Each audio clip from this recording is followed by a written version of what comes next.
EA doesn't need to justify its long-running Need for Speed series. Last year's Pro Street predicted an organized future for street racers, and while it wasn't very well received by critics, the fans still bought it. Now the series steps onto the wrong and right side of the law with Need for Speed Undercover.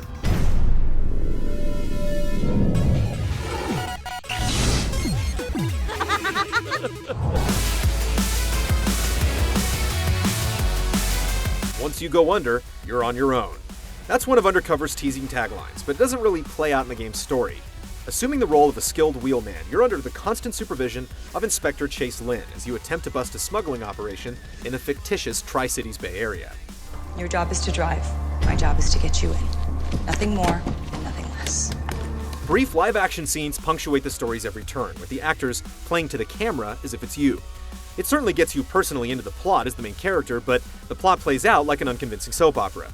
If you haven't watched soap operas before, here's a hint. They're terrible. You and me, Beto. You and me.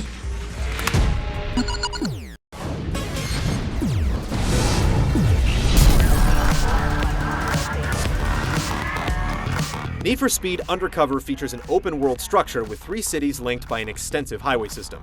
Between events, you can roam the map at will, but there aren't any benefits to exploration.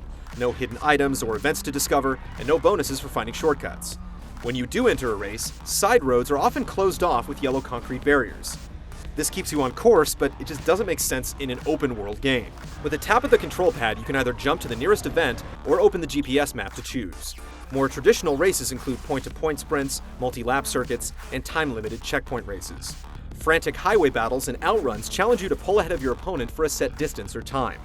Or you can cause havoc by racking up damage in cost-to-state events, escaping the cops in high-speed chases, or smashing police cruisers. Perform well, and you'll get a job stealing cars for the local gangs, allowing you to advance your investigation. Online races support up to 8 players with a variety of sprint and circuit courses, and dominating over other humans is much more satisfying than smoking the AI. Online play also includes the new Cops and Robbers mode, splitting the group into teams with robbers running money to drop-off points and cops hunting them down. The balance is tilted in the robbers' favor, but each driver gets a chance to play both sides before the final score is tallied. Undercover's vehicle lineup plays to the exotic with unreleased cars such as the Nissan 370Z or sold standbys like the Porsche 911 GT2, and the mouth-watering Pagani Zonda. Players can tune cars to their preference, upgrade specific attributes, or buy quick upgrades for maximum benefit. On the visual side, there's a wide selection of aftermarket parts, vinyls, auto sculpting tools, and far too many rims to choose from. Yet the options aren't quite as robust as in Midnight Club LA.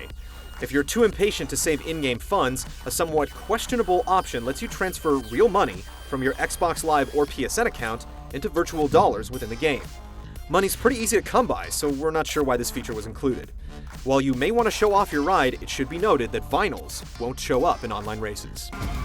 Need for Speed Undercover has all the modes and features to sound good on paper, but its open world is virtually empty, and players have to run the same area nearly dry before new races are unlocked.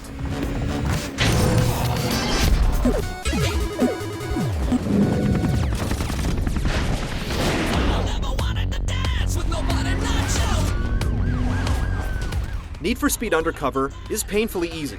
Roads are wide, there's hardly any traffic on the freeway, and AI drivers quickly fall behind. An experienced driver will consistently blaze past the competition and post dominating times with little effort. There aren't even any options to change the difficulty, except for the Wii version. Highway battles are the main exception, usually taking a few thrilling attempts to win. There's a bit of luck involved, but it's still exciting to weave through traffic at high speeds, trying to block your opponent and secure the best time. The staple Need for Speed police chases fluctuate between thrilling and annoying. You rarely get busted, but losing the cops can take time, as additional vehicles tend to spawn right in front of you. To lose the cops, you can either initiate a speed breaker to take sharp corners and punch through roadblocks, or, as you're driving, you can keep an eye out for pursuit breakers, structures that can be smashed apart to initiate a laughably poor animation and dump debris on pursuing vehicles. They're functional, but ugly. Many of the game's systems aren't explained outright, and it isn't initially clear why you're constantly penalized for speeding, driving off-road, and street racing. As it turns out, your illegal activities raise the heat on your car and cause the police to respond with more and more extreme measures until you ditch the ride for something new, essentially punishing you for hanging on to a favorite car. There's some challenge to be had in Undercover's police chases and alternate events, but for standard races, you basically just hold the win button.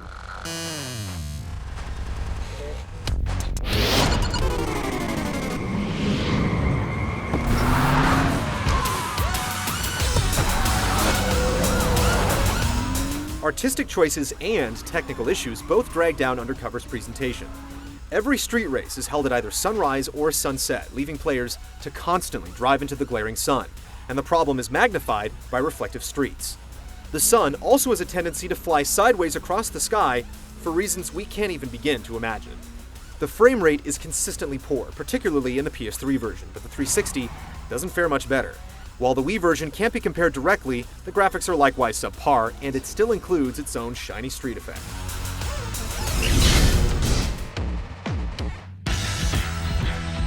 Need for Speed Undercover lacks challenge, struggles technically, and practically requires sunglasses to play.